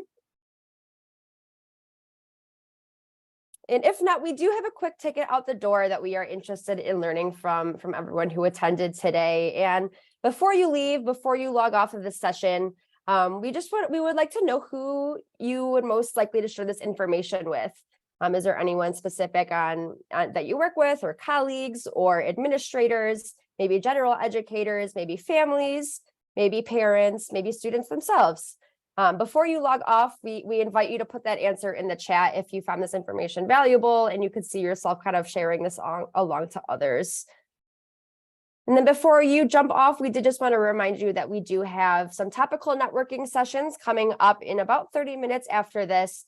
We invite you to join those as well. There's a plethora of topics that you can join to kind of talk with other people who are involved in education about some different topical areas. So we thank you for joining us and spending some of your Wednesday with us today.